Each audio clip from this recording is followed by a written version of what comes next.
Todo sobre los virus.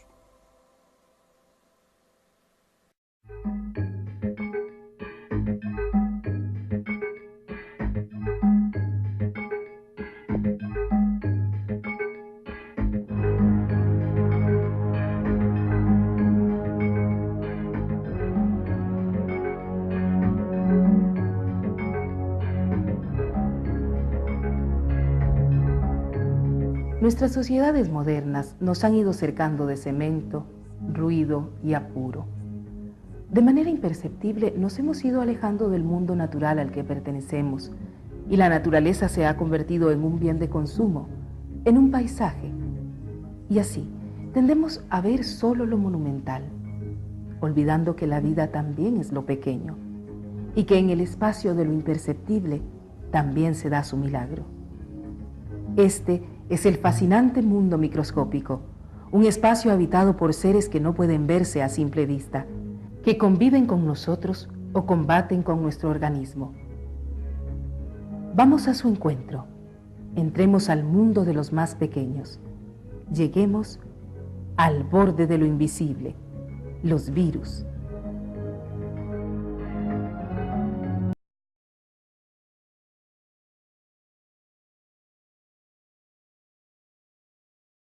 Un virus es una entidad infecciosa, con una estructura muy simple. Posee un solo tipo de ácido nucleico, ADN o ARN, nunca los dos. Es parásito intracelular obligado. La reproducción de estos agentes dentro de una célula es por replicación, un proceso mediante el cual se producen gran cantidad de copias del virus, los viriones, capaces de infectar otras células.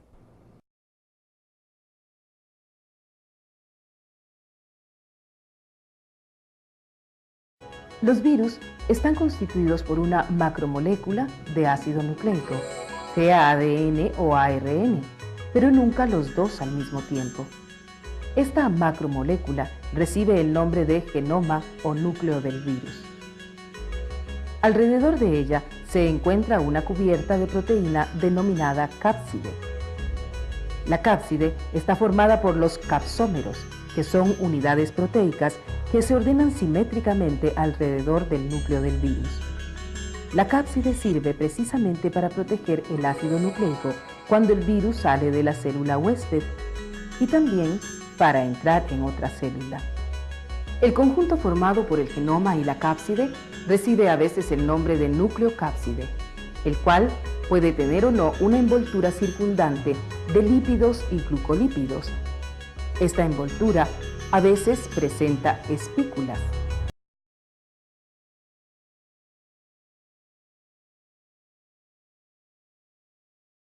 Aquí tenemos virus de estructura icosaédrica.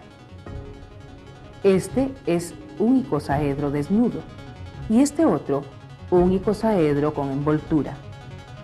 La envoltura esconde, por así decirlo, la simetría propia del virus. En cuanto a la estructura helicoidal, también puede ser desnuda, como en este caso, o con envoltura, como estamos viendo. En este esquema del virus del mosaico del tabaco, podemos observar cómo los capsómeros se disponen helicoidalmente alrededor de la hélice de ARN, que se muestra desnuda en la parte inferior del dibujo. En cuanto a los bacteriófagos o fagos, en muchos casos presentan una cola, a través de la cual inoculan su ácido nucleico a la célula huésped. La cola varía en complejidad de un tipo a otro de fago.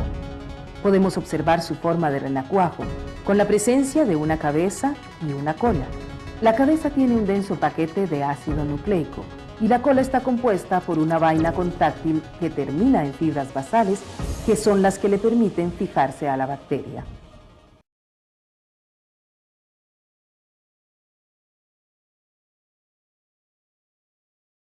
Hay una primera etapa de absorción en la cual el virus se une a la célula. Luego viene la etapa de penetración. En algunos casos, todo el virus entra dentro de la célula y en otros solo lo hace el ácido nucleico. La reproducción de los virus puede darse en el citoplasma, en el núcleo o en ambos. Una vez replicados los componentes proteicos y el ácido nucleico, Se lleva a cabo el ensamblaje y ya, como virus completos, son liberados de la célula huésped.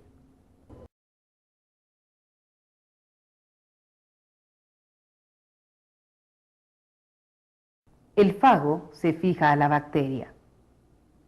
A través de una enzima disuelve la pared e inyecta el ácido nucleico. A consecuencia de ello, el metabolismo de la bacteria queda alterado y en lugar de sintetizar sus propias proteínas y ácidos nucleicos, sintetiza los elementos constitutivos del fago. Se producen así gran cantidad de bacteriófagos. Finalmente, la bacteria se lisa, es decir, se rompe, quedando liberados gran cantidad de fagos en capacidad de infectar otras bacterias.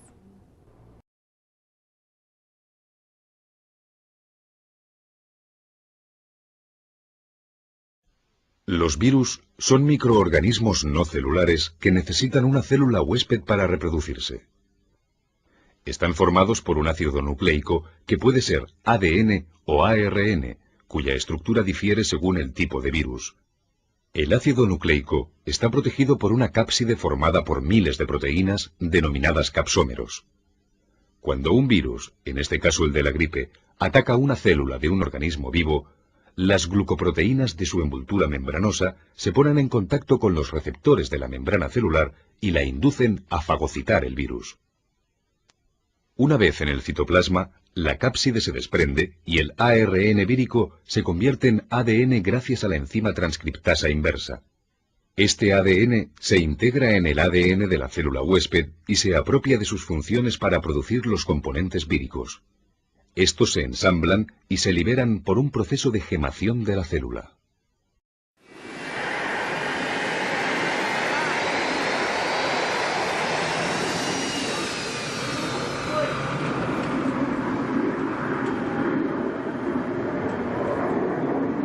Estos médicos del ejército se están preparando, no para una guerra, sino para el estallido de un virus.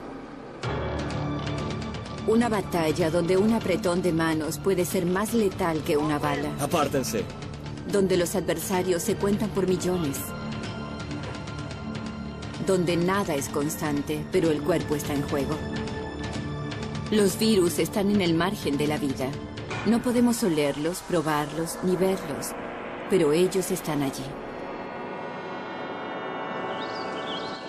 Los asesinos más pequeños. En el aire, en el agua, en cada ser vivo del planeta. Son las formas de vida más diminutas y simples de la Tierra, aunque saben cómo entrar a nuestros cuerpos, secuestrar nuestras células, engañar a nuestras defensas. Los virus son antiguos. Algunos creen que más antiguos que otras formas de vida. Y son pacientes. Sin una célula viva para invadir, esperan en una forma cristalina en algún lugar entre la vida y la muerte. Algunos pueden esperar siglos. Su única meta es reproducirse. Los virus son todo voluntad. Cuando los virus están en el medio ambiente, son básicamente fragmentos de información genética envueltos en un código de proteínas u otra protección, vulnerables a todos los elementos en general, y a la espera del próximo ser vivo en el que puedan crecer para extenderse, infectarlo y propagarse. Es una forma de vida que no puede subsistir. No tiene la maquinaria para vivir. Solo puede hacerlo invadiendo y utilizando otra célula para cumplir su propósito. Y cuando utiliza células humanas, somos derrotados. Las enfermedades provocadas por los virus son una fuerza tan poderosa en la historia de la humanidad como la guerra y los desastres naturales. En el siglo XV, los italianos la llamaron influenza porque creían que era provocada por la influencia de estrellas y planetas. La viruela apareció por primera vez en la literatura china hace 3000 años. Ha sido extinguida. Hay 7 clases diferentes de herpes. Una es la varicela. Lo más probable es que tengas herpes ahora. Al kuru se lo encuentra solo en tribus caníbales de Nueva Guinea. Se transmite al comer cerebro humano.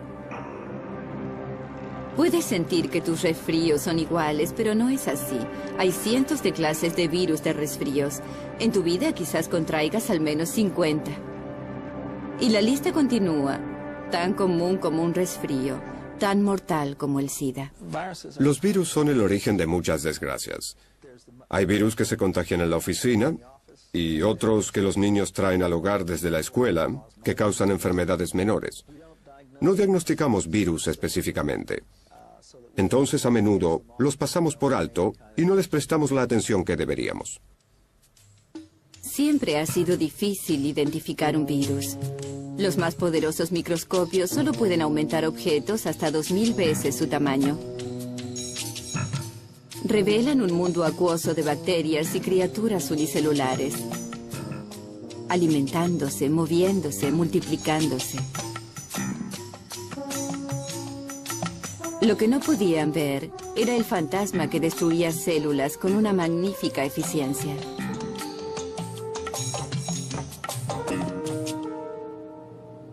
En los años 30, los científicos alemanes inventaron el microscopio electrónico y pudieron ver un virus aumentando 7000 veces su tamaño. En lugar de fuertes olas de luz, utilizaron diminutos electrones. Una mirada a través del microscopio electrónico cambió instantáneamente la definición de la gente de los límites de la vida. Descubrieron organismos tan pequeños, millones y millones podían caber en un píxel de nuestra pantalla de televisión. Examinados por electrones, los virus fueron descubiertos para ser esferas y agujas y formas geométricas. Parecían demasiado simétricos para estar vivos.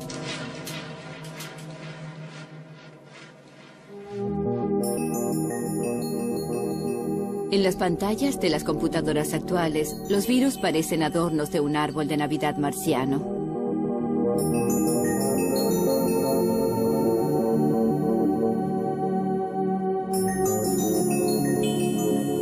Este es el virus del SIDA.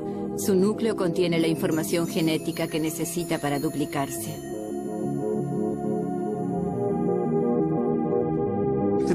Es un envase de ácido nucleico, de material genético, envuelto en un paquete de proteínas que le permite utilizar una célula para su duplicación. Porque no puede funcionar independientemente, no puede multiplicarse independientemente.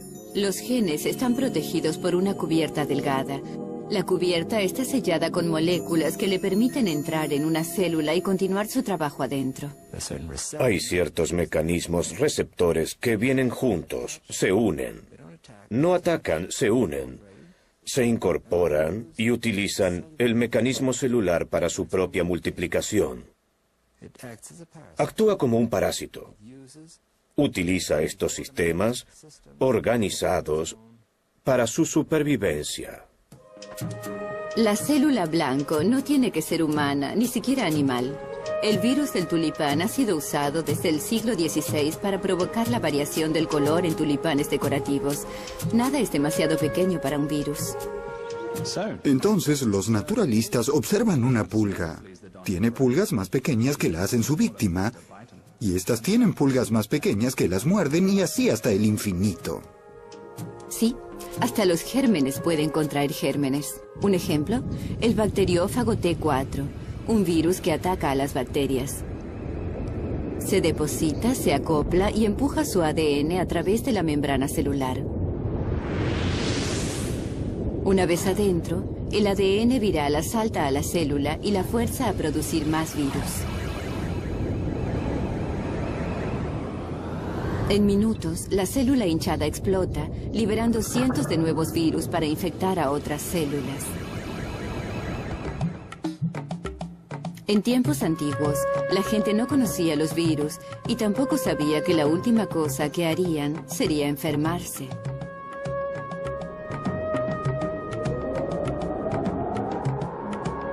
¿De dónde venían las enfermedades? ¿Era la ira de los dioses? ¿Profecías? ¿Hechicería? La gran peste roja que asoló durante las guerras del Peloponeso en el siglo V a.C. puede haber sido tifus o fiebre escarlata o sarampión. La viruela fue el flagelo de la Edad Media. Mató a cientos y dejó numerosos sobrevivientes desfigurados. Cuando los arqueólogos del siglo XX abrieron las tumbas egipcias, hallaron detalles que podrían haber sido de poliomielitis. Pero las enfermedades en el pasado estaban limitadas por el tiempo y el espacio. El mundo aún no había experimentado las epidemias globales a escala global.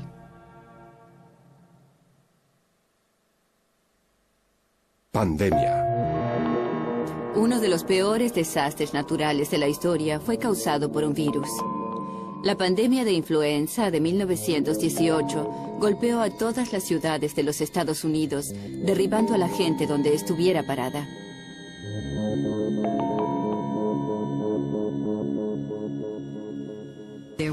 Había al menos 20 millones de personas muertas en todo el mundo. Y es probablemente la peor pandemia que el mundo haya conocido. Había más gente muerta por influenza que en la Primera Guerra Mundial.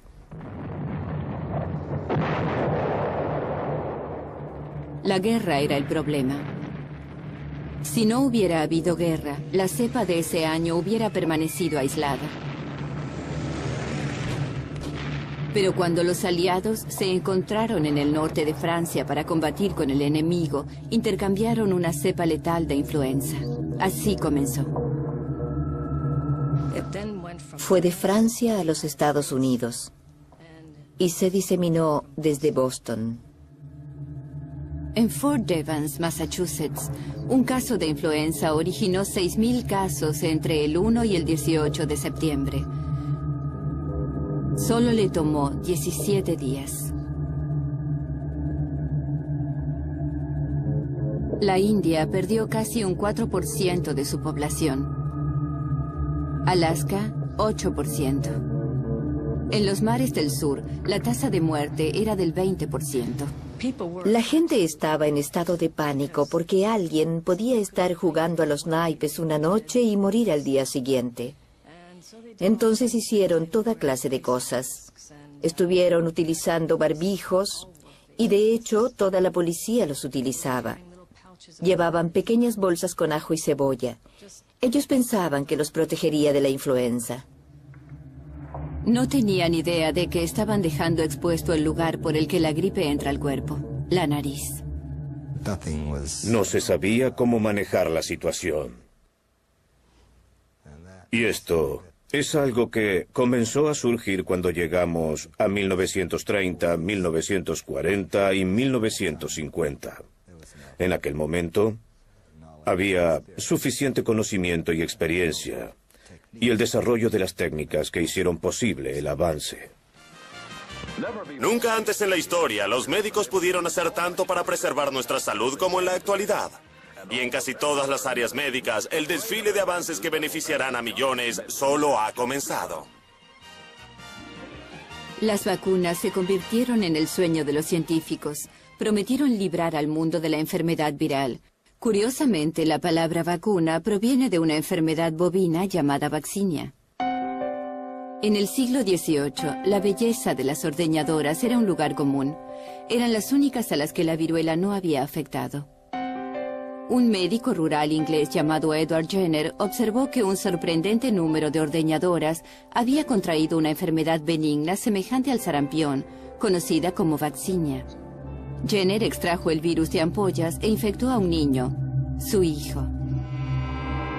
Luego inoculó al muchacho con el virus vivo de la viruela. Era riesgoso, pero funcionó. La inyección inicial de vaccinia le provocó una dolencia benigna, pero su cuerpo desarrolló una inmunidad para ambas enfermedades. A través de los años hemos evolucionado en nuestros mecanismos de defensa. Sabemos que este es el sistema inmunológico, que es un sistema muy complejo que contiene diferentes clases de células y funciones, cuyo propósito principal es reconocer el cuerpo extraño e intentar eliminarlo.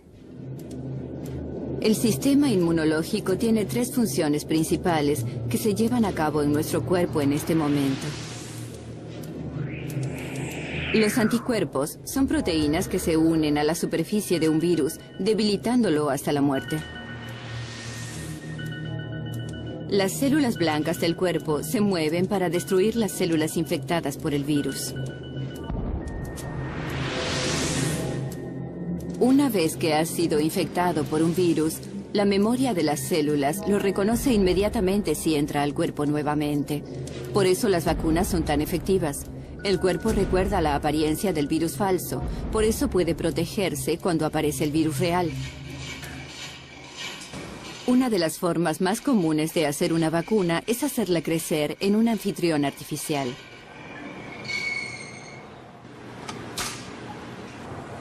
Los embriones de pollo son utilizados para desarrollar virus humanos como fiebre amarilla, sarampión, parotiditis e influenza.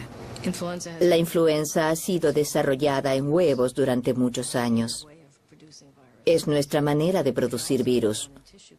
También pueden desarrollarse en tejidos de cultivo, crecen muy bien. Pero no podemos producir suficiente tejido para hacer las grandes dosis requeridas para uso industrial. Todos los años, el virus de la gripe se inyecta en huevos. Después de varias transferencias de huevo a huevo, el virus se habrá adaptado mejor a crecer en células de pollo que en células humanas. Cuando se inyecta en un humano, es como el enemigo que causa la inmunidad, pero no es lo suficientemente fuerte para provocar una enfermedad. El virus de la gripe ha encontrado su camino en el sistema inmunológico mutando, cambiando su apariencia. A veces solo cambia ligeramente. Otros años, el cambio es radical y no tenemos defensas. Algunas veces puedes conseguir una inmunidad parcial que te dará algo de protección. Pero tenemos lo que llamamos una transmutación. Es usual que tengamos epidemias importantes. Luego, el sistema inmunológico no reconoce la gripe porque no es similar a los virus que haya visto antes. ¿Cuánto puede cambiar un virus? Depende de cómo está hecho. Si tiene material genético en el ADN familiar doble hélice, entonces se mantiene bastante estable de generación en generación. En la reproducción, cuando un filamento de ADN se divide para convertirse en 2 filamentos de ADN, una clase de verificador controla la forma de las nuevas moléculas para asegurarse que las 2 copias sean idénticas. Los virus del ADN tienen un interesante sistema de copiado con el que pueden corregir sus errores. Su frecuencia de interposición es baja. Los virus del ARN no lo tienen. Esto explica por qué son tan variables. Cambian todo el tiempo. Lo que explica por qué la vacuna para un virus del ADN como la varicela funciona década tras década. Mientras cada año necesitamos una nueva vacuna para virus del ARN como la influenza. Esta librería congelada es la colección del Dr. Herlocker de cepas de gripe que se han desarrollado a través de los años. Estos virus no están muertos, solo dormidos. Cada frasco representa un año diferente, una cepa distinta. Si descongelaras y respiraras la cosecha de influenza 1980, probablemente te enfermarías. Algunas cepas de influenza son mutaciones espontáneas. Otras epidemias pueden ser rastreadas hasta patos y cerdos. Terminan con nombres como influenza del cerdo, o influenza de Hong Kong, o influenza asiática, porque a menudo provienen de países donde la gente vive muy cerca de sus animales. La influenza tiene la ventaja adicional de pasar de una especie a la siguiente. Cada vez que esto ocurre, la cepa cambia. Y esto significa trabajo para los científicos de la Organización Mundial de la Salud y el Centro de Control de Enfermedades, o CDC, en Atlanta. Todos los años es una carrera contra el tiempo. ¿Laboratorio del CDC de observación de influenza? La información se recopila en centros de vigilancia en todo el mundo y se utiliza para predecir cuál es la próxima cepa. Una vez determinada, una nueva vacuna se desarrolla con la esperanza de llegar a tiempo.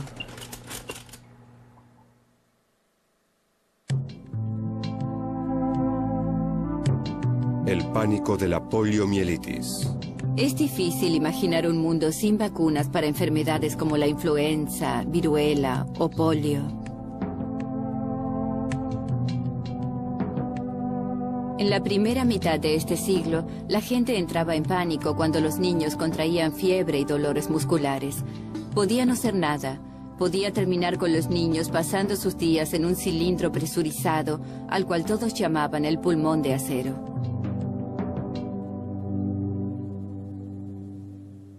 En mi época, estaba muy consciente de los efectos de los virus.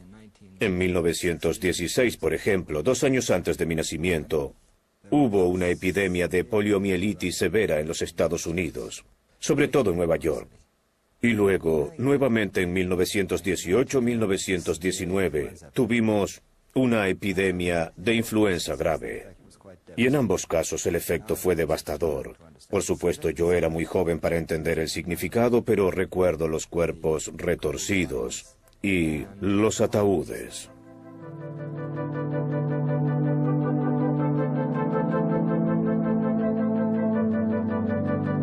Nadie sabía por qué la poliomielitis causaba parálisis o muerte, mucho menos que se transmitía por la comida contaminada, agua o por la saliva. Las medicinas caseras y medidas preventivas nacieron de la desesperación. Cuando la poliomielitis atacó a F.D. Roosevelt después de nadar en un lago congelado, la gente especuló que el agua fría podía ser la causa. A fines de 1940, el joven Jonas Salk estaba en camino de convertirse en el héroe de los padres del mundo moderno. Dediqué toda mi vida a ser médico. Ese es el camino que elegí para practicar la medicina. Y ese ha sido el sentido de mi vida. Tratar de evitar la enfermedad, sanar o curar de alguna manera. Científicos de Harvard encontraron la manera de reproducir el virus de la polio y Salk tuvo la materia prima que necesitaba para desarrollar una vacuna. Mi hipótesis era que se podía lograr la inmunización contra una enfermedad viral sin experimentar infección. Hasta entonces se creía que uno tenía que experimentar la infección como en el caso de la viruela, la rabia y gran cantidad de virus. En este laboratorio de la Universidad de Pittsburgh, Salk destruyó el virus de la polio con formaldehído para evitar que causara la enfermedad. En 1955, luego de probarlo en él, comenzó a inocular niños. El virus muerto alertaba a sus sistemas inmunológicos sin enfermarlos. Fue una de las mayores noticias en la historia de la medicina. En los Estados Unidos, 2 generaciones crecieron sin conocer la angustia de la enfermedad. Son gajes del oficio, como suele decirse.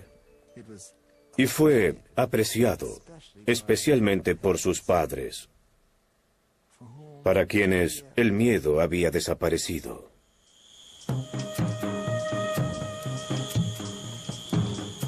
De regreso en 1935, un bacteriólogo llamó a la batalla contra la enfermedad la última aventura genuina del mundo. Todos los dragones están muertos y la lanza descansa oxidada en el rincón de la chimenea. La única propuesta deportiva que permanece es la guerra contra estas feroces criaturas que están al acecho en los rincones oscuros y merodean entre los cuerpos de ratas, que vuelan y reptan con los insectos y acechan nuestra comida y bebida y hasta en nuestro amor.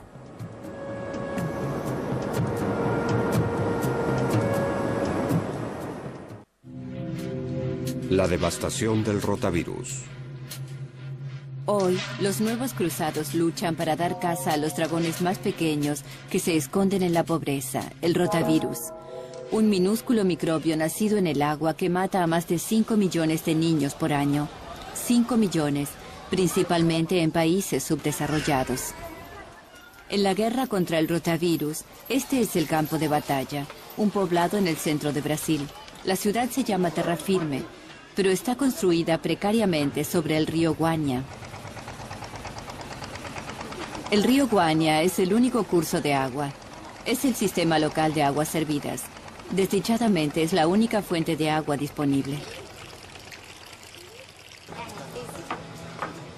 En colaboración con la OMS, el doctor Alexandre Linares y su equipo del Instituto Evandro Chagas de Brasil persigue el rotavirus e intenta ayudar a las madres jóvenes a luchar contra el mal. Pero el combustible para hervir el agua es difícil de conseguir. Es difícil mantener la higiene en un humilde poblado flotando en el trópico.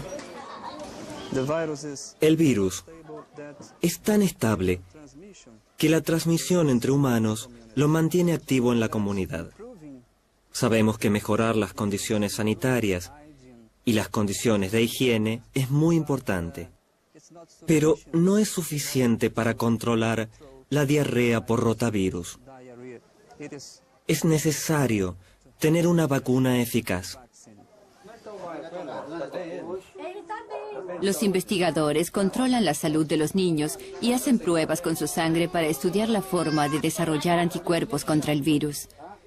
Conducen trabajos de campo para evaluar la eficacia de una posible vacuna. Esta vacuna, si fuera aprobada, podría salvar 800.000 vidas jóvenes por año.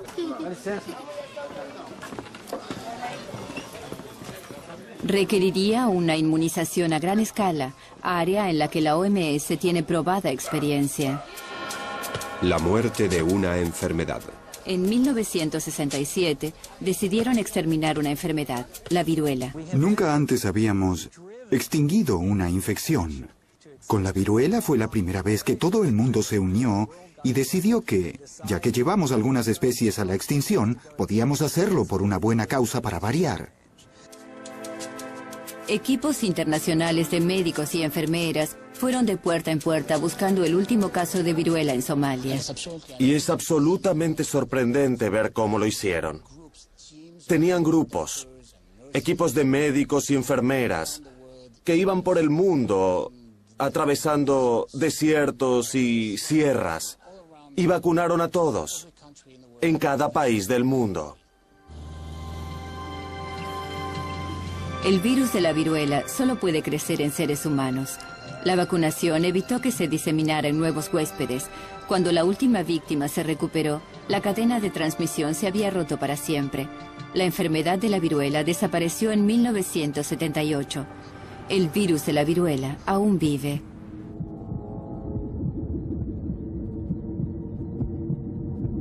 Estos corredores desolados nos llevan a la morada donde el virus finalmente descansa. Solo hay 2 muestras en el mundo y están guardadas en Moscú y aquí, en la sede del CDC de Atlanta. La OMS quiere que se destruyan, pero no todos están de acuerdo. No queríamos eliminar totalmente el virus de la viruela porque no lo entendimos realmente. No sabemos qué lo hizo resistente.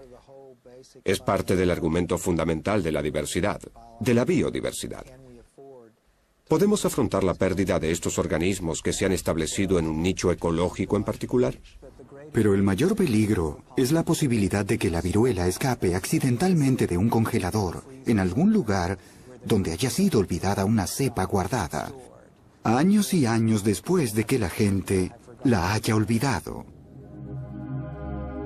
La idea de la viruela escapando y diezmando poblaciones desprotegidas puede parecer una historia de ciencia ficción, pero ocurrió siglos atrás.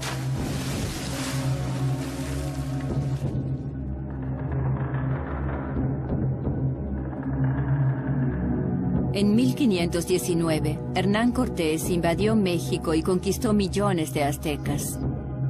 Lo hizo con menos de 600 hombres, unos pocos caballos, algunas armas primitivas y un arma que no sabía que poseía. Un virus desconocido en el Nuevo Mundo. Los aztecas y sus sistemas inmunológicos estaban indefensos. Gobernador John Winthrop, Massachusetts Bay, 1634. Para los indios, no están muertos de viruela hasta que el Señor limpia nuestros títulos sobre lo que poseemos. Lo que se atribuía a la voluntad de Dios era en realidad obra del hombre. Esta vez, la transmisión del virus pudo no haber sido inocente. Según algunos expertos, Lord Jeffrey Amherst de la colonia de Massachusetts Bay ordenó la distribución de mantas infectadas de viruela entre las tribus locales de indios. La colonización se convirtió en un vehículo perfecto para los virus. Hoy no es diferente, solo más eficiente.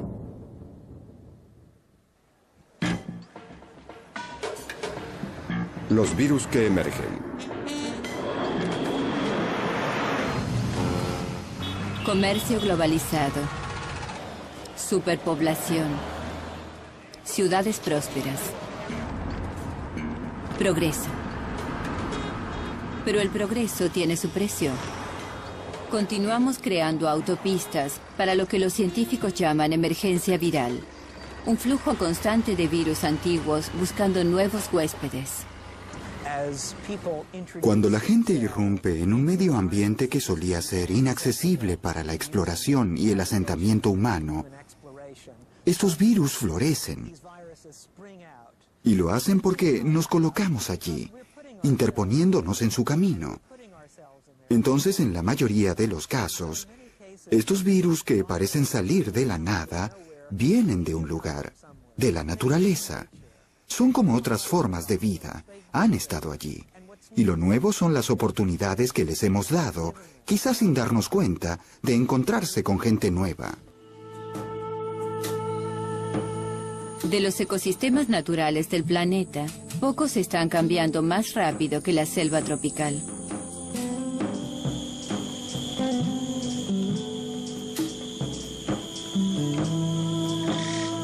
Los expertos calculan que no conocemos el 90% de las 14 millones de especies de la Tierra. Y todas esas plantas y animales desconocidos pueden alojar virus desconocidos. A eso nos enfrentamos cuando destruimos la selva tropical.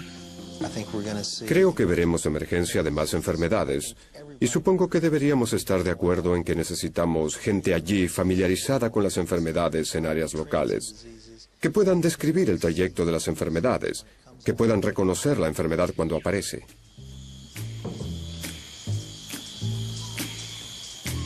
Everybody's got the fever. That is something you all know.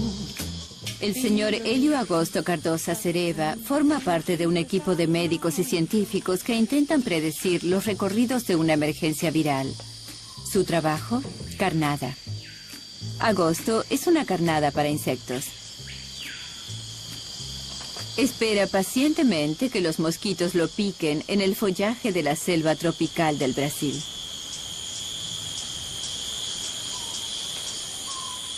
Agosto y sus colegas son parte de un sistema inicial de vigilancia de virus arbóreos. Los virus arbóreos son trasladados por insectos que viven en la copa de los árboles y en el piso de la selva.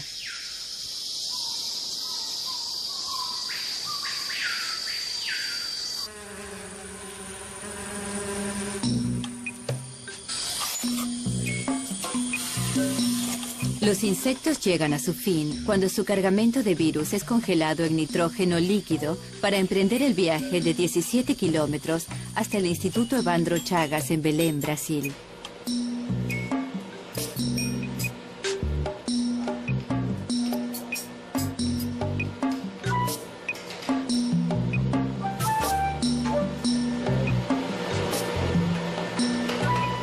En el laboratorio, los investigadores descongelan los insectos y los separan bajo un microscopio. Estos mosquitos pueden estar muertos, pero sus virus permanecerán intactos, aguardando las condiciones propicias para volver a la vida.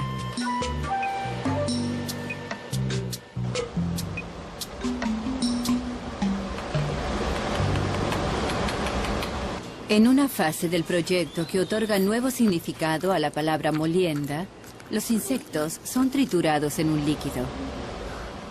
Esa sopa verde de mosquitos se inyecta en ratones de laboratorio. Algunos desarrollarán problemas de locomoción, algunos morirán en horas. Algunos desarrollarán infecciones de los más horrendos virus conocidos, enfermedades como la fiebre amarilla.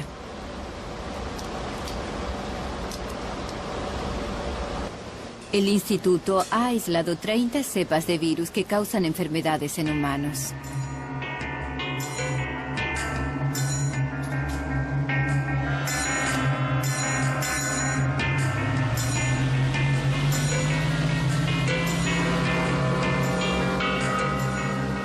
Solamente en los mosquitos, el instituto encontró 40 cepas virales que el mundo no conocía. Los virus no solo viajan con los insectos. Durante la Guerra de Corea, miles de infantes de marina fueron víctimas de una extraña fiebre. Bautizado por el río Hantan de Corea, el hantavirus provocaba hemorragia, deterioro del riñón y muerte. Finalmente se determinó su origen en la orina de los ratones de campo que vivían en los pasteles de arroz. Una enfermedad similar apareció en el sudoeste de los Estados Unidos en 1993. Los investigadores de enfermedades del CDC apuntaron hacia el grupo hantavirus. También llegaron hasta los ratones. Con la provisión de roedores, teníamos la oportunidad de planificar una estrategia específica para que la gente pudiera evitar a esa clase de roedores en particular. Evitarlos es todo lo que podemos hacer. En este punto, aún somos vulnerables al hantavirus. No existe tratamiento efectivo y los brotes son virtualmente imposibles de predecir.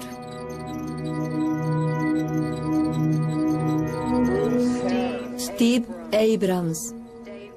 David Shaw. Nada exhibe nuestra vulnerabilidad más claramente que el SIDA, la enfermedad provocada por el VIH. Es un virus cuya marcha implacable alrededor del mundo continúa definiendo la historia de este siglo. Robert Michael McKay. Nadie ha identificado con precisión el origen del VIH. En el Instituto Salk, en el sur de California, el Dr. Salk ha dirigido su atención al SIDA. Acepta la idea de la mutación de un virus de un mono que apareció por primera vez siglos atrás. Llega hasta la población humana como resultado de la utilización ritual de la sangre del mono. Y luego permanece en un nivel de frecuencia bajo, probablemente en pueblos donde era contenido. Y cuando la civilización comenzó a expandirse y fue posible viajar, no solo en aviones, sino en camiones y otros medios de transporte, la gente se desplazó y ellos simplemente se diseminaron. El VIH, el virus de inmunodeficiencia humana, es una de las mutaciones más veloces de la familia de los ARN. Este virus VIH, que es realmente inteligente, no solo invadirá y destruirá el sistema inmunológico, sino que no lo hará inmediatamente. Puede permanecer latente por un lapso de tiempo prolongado.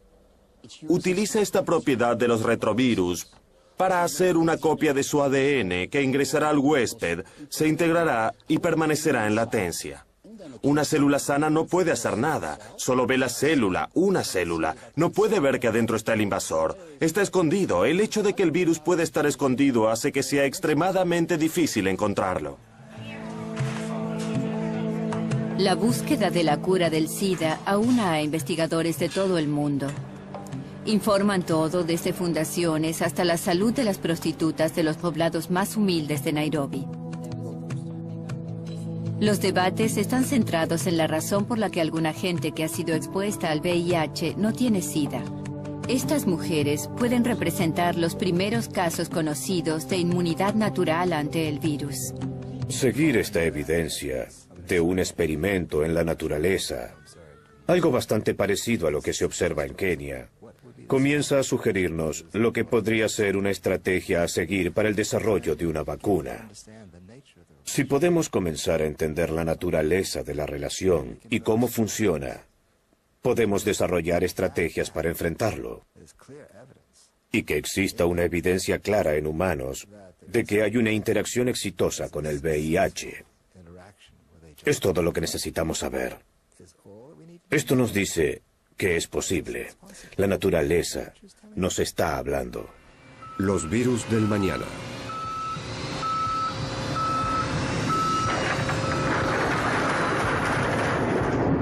En Fort Detrick, Maryland, un equipo médico de fuerzas especiales del ejército está alerta durante las 24 horas. Si un soldado contrae una enfermedad mortal, infecciosa, no identificada o las tres, estos médicos están en el primer C-141 de la base de la Fuerza Aérea Andrews. Con la típica precisión militar, se hacen llamar USAM Reed. Ubicados en una base militar a 70 kilómetros de Washington, D.C. Trabajando en un campo mejor conocido como investigación biológica de conflicto, el equipo podría estar en la línea de fuego de la guerra contra los virus que están emergiendo. Están preparados para enfrentar algunas de las peores enfermedades del mundo, como el ébola o la fiebre del mono verde. Relativamente nuevo e increíblemente mortal, el ébola fue identificado por primera vez en Sudán y Zaire en 1976. En 1989 amenazó con infectar una comunidad a 110 kilómetros de Yusam Reed. Afortunadamente fue solo una amenaza, pero no siempre es así. Alguien suficientemente desafortunado para contraer alguna enfermedad exótica, conocida o no, podría estar rápidamente en camino a Maryland. ¿Están listos? ¿Están listos? Sí. 1, 2, 3.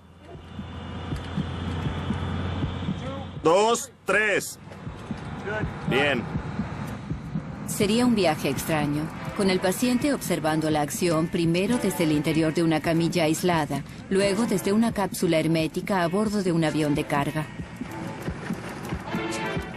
El virus, la víctima y los médicos estarían en las habitaciones selladas del hospital en el instituto.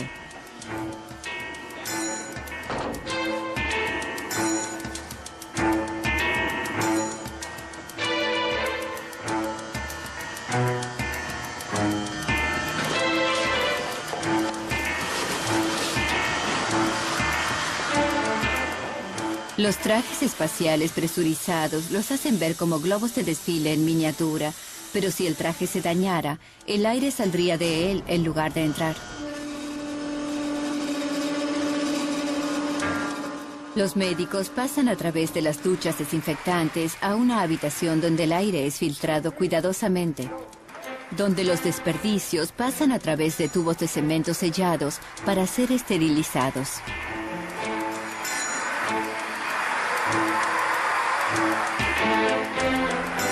Una vez que el paciente está ubicado en su cuarto acogedor, el trabajo duro puede comenzar.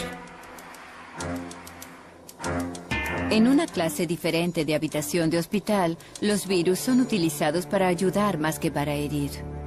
Sería justicia poética pensar que los virus, nuestros enemigos, podrían utilizarse para ayudar a curar enfermedades genéticas. Creo que en el futuro podremos esperar que más y más virus sean utilizados en terapia genética, y obviamente intencionalmente, como vectores para introducir nuevos genes. Los investigadores están en las fases iniciales de la utilización de las habilidades de los virus para penetrar en una célula para cambiar defectos congénitos en el código genético. Los experimentos están encaminados a enviar un gen perdido en la gente con fibrosis cística.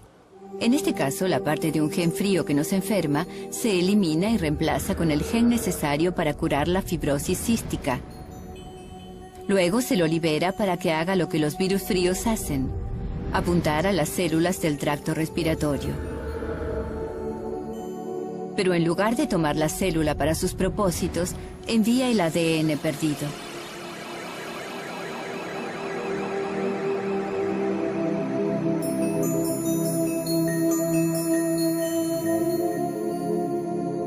La relación entre los virus y los humanos continúa evolucionando. Ahora los utilizamos como ellos lo han hecho siempre. Al margen de quién tiene el control, el más pequeño adversario de la humanidad no se ha retirado. Creo que si un virus acompaña a un huésped de amplio rango, podríamos sufrir una depredación realmente seria de muchos miembros de nuestra especie. Creo que debemos considerarlo como una posibilidad real. No quiero ser un profeta del desastre o decir qué ocurrirá mañana, pero el VIH tendría que habernos despertado. El HIV, la pandemia del SIDA, debería ser una lección para todos. Y es penoso pagar un precio tan alto para volver a aprender una lección que sabíamos desde hace tantos años: que las enfermedades infecciosas nunca desaparecerán. Podemos empujarlas hasta el margen de su existencia. Podemos intentar controlarlas. En conjunto podemos aprender a convivir con ellas, pero debemos aprender a lidiar con ellas. No podemos ignorarlas. Los virus forman parte de la naturaleza. ¿No podemos aceptar que son parte de la naturaleza al igual que nosotros? Todo está aquí.